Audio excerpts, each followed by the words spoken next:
Hello, I'm Елин Kulhед. I'm a Swedish writer, and I have written the novel Euforia, a novel about Silvија Plat.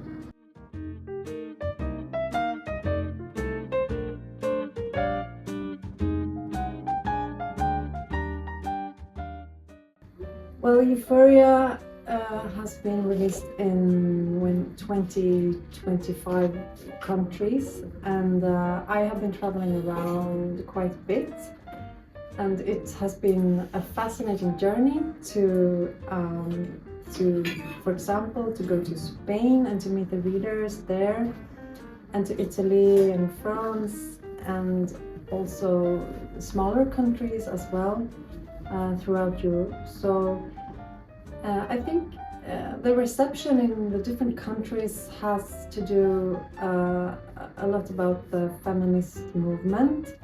And it was really interesting to be, for example, in Spain, to experience that, because in Spain you could feel that the feminist movement, it was some kind of awakening going on, and a lot of readers were really interested in Silvија Plat, and that it was a feeling of a new generation sort of discovering Silvија Plat.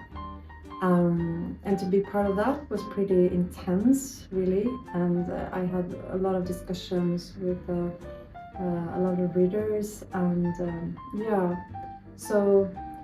and maybe the same situation in Italy and a little bit in France too.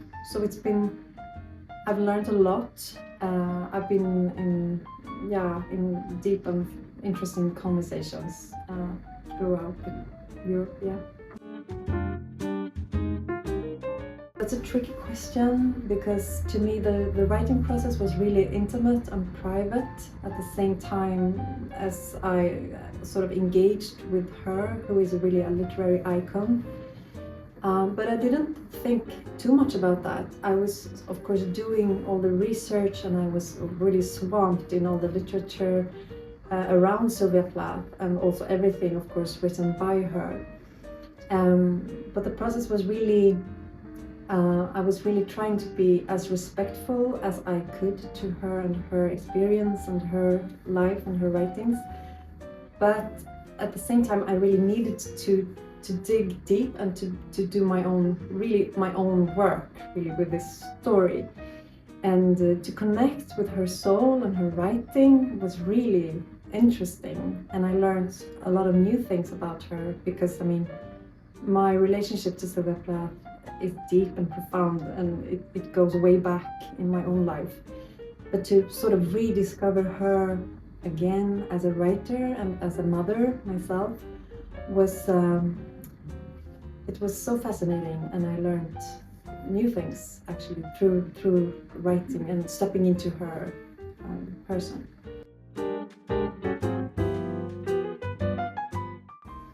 Well, I knew that I was going to stay very close to the biography of Silvија Plat and what she actually went through. So a lot of events are really sort of, they took place, they happened. But I also had to have the artistic freedom to sort of really fantasize about what could have happened in all these scenes. So I had to sort of I had to try to realize how it could have been myself, and that's where my own writing and my own voice steps in to sort of add something to all this. And I also felt the artistic freedom because I knew that she was writing a lot this time of her life. She was writing a novel that was later burnt by Ted Hughes. And she was writing a novel too, but the novel disappeared. So there was a kind of a black hole, She had been writing about all these things, all the events, all the things she went through, but things that she had been writing disappeared.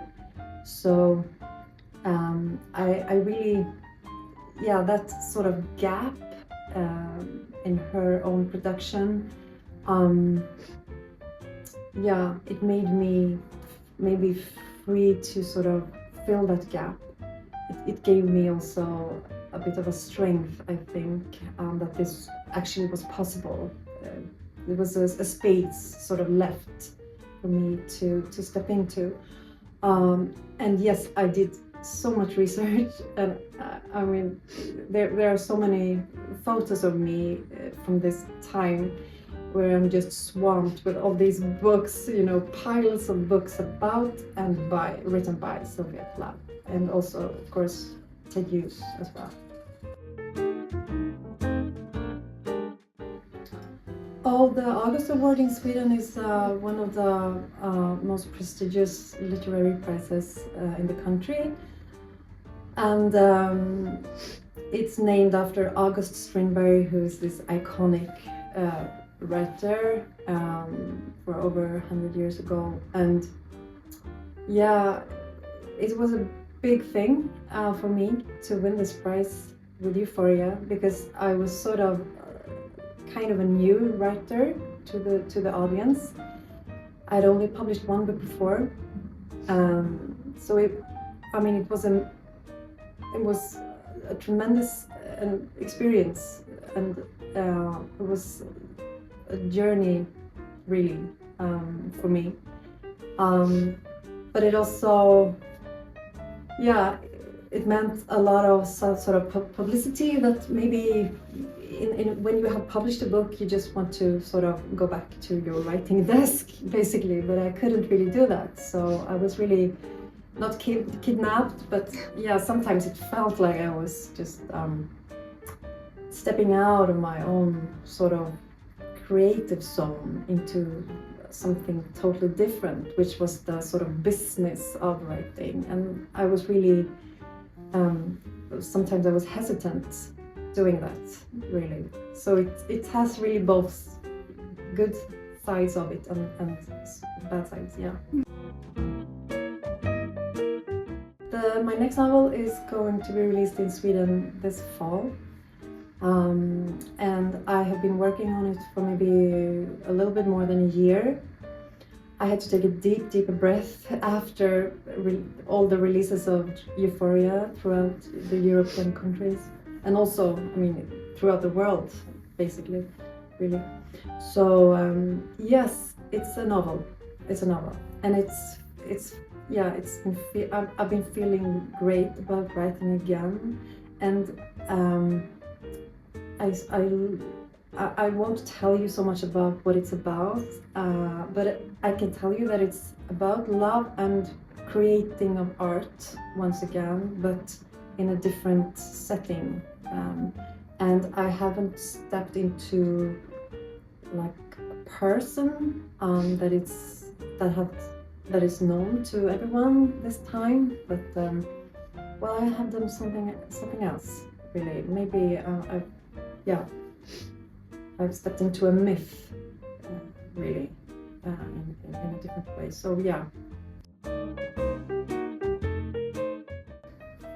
Well, this is really a new experience to me to be in Macedonia, and I've loved it from the first minute to be here, and I've felt very welcomed too. But I don't have so many expectations, really. I don't know what to expect, but I'm really curious to meet some readers, yeah.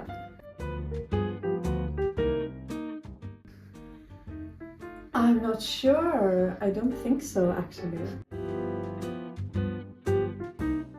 Yeah, I used to actually to teach at creative writing courses in Sweden. I've done that for like 7 years, and I've met so many young students wanting to write and to develop their own voice and technique, and to learn about literary structures and so on.